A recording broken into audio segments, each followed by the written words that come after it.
Well, hello there mga kakabsat, and for today's video, as you can see, ayan po at nagka-time pong makagala ang mga person. At para naman po sa mga viewers namin na hindi alam kung nasaan po kami po ay nasa peryahan. Gusto sana naming ipa-experience sa kanila kung ano yung feeling ng sumakay sa Ferris wheel. Kaso lamang ay si mamang operator ng Ferris wheel ay nagmamadali ata at ang lakas ng lambayog ng Ferris wheel niya.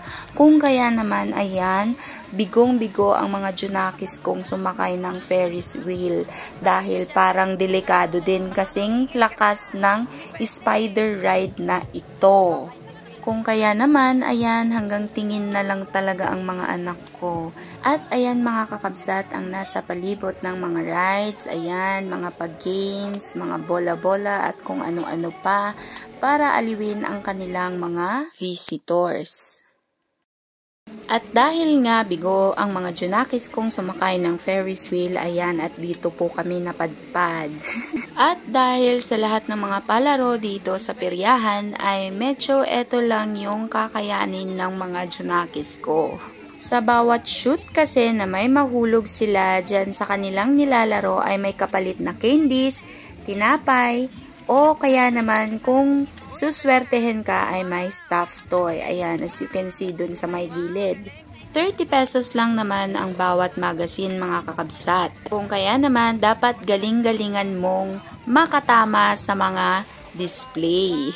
Pagkatapos na maka-experience ni ate at ayan, ipina-experience din namin kay Aling Maliit. Ayan.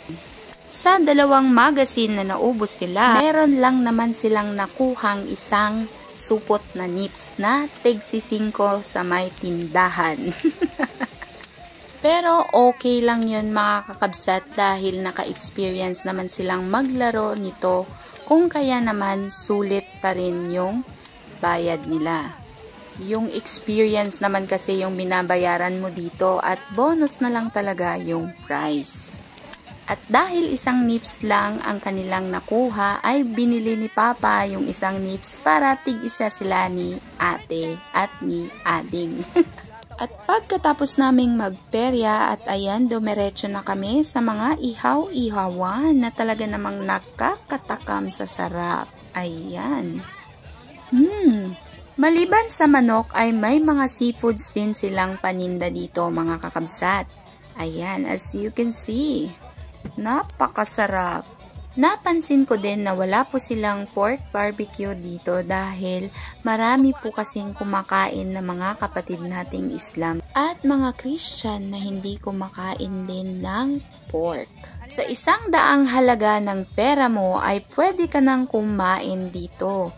Kung kaya naman ay dinadagsa talaga ng mga tao dahil murang-mura and very budget-friendly naman talaga. Sa 110 peso mo mga kakabsat ay pwede ka nang kumain ng isang tuhog ng manok na ito at only rice na talaga namang e-enjoyin mo sa sarap.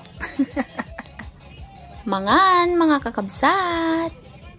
At dahil tapos nang tsumibog ang mga person, ayan, at naglakad-lakad kami at nadaanan namin itong mga batang artist na ito na nag-overtime pa ata sa kanilang ginawang mural paint sa may gate ng munisipyo. Talaga namang mamamangha ka sa mga batang artist na ito dahil hindi lang sila malikhain, kundi determined din silang matapos nila ang kanilang mga likha kahit gabing-gabi na.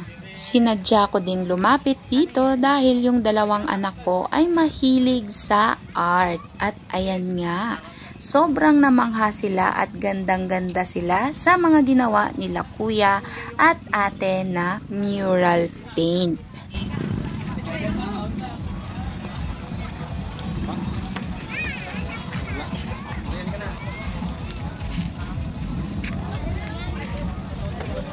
Nice, no?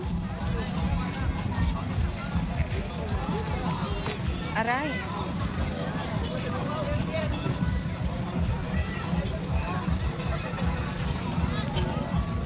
Ow! Mag-overtime sila. Tara, let's go. Stay close to me. Nag-cancelize din ito, oh. Hey!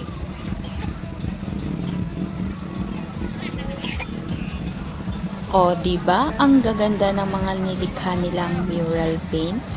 Nag-overnight sila. Ay, overnight. Nag-overtime. At pagkatapos mabusog ng aming mga mata sa mural paint na napakaganda, ay napadpad na naman kami dito sa mga boutiques na nasa gilid lamang. Marami-rami din yung mga boutiques dito, mga kakabsat, at sari-saring mga paninda ang kanilang tinitinda. At eto nga si Mother Earth at mukhang magpapabudol na naman. Peace yo, mamang. We love you. Eto na lang din kasi yung kaniyang kasiyahan, kung kaya naman, ayan, sige, go mang. Marami pa sa may kabila. Over there. Hindi lamang sa mga pangmalalaki ang mga panindang mga damit, meron din po silang pang infants and kids wear. Ayan, as you can see. At talaga namang ang gaganda ng mga damit na paninda dito sa butik na ito. Ayan. Kung kaya naman kung ako sa inyo na tulad ko na walang budget para dyan, ay umiwas-iwas muna tayo dyan. Bye!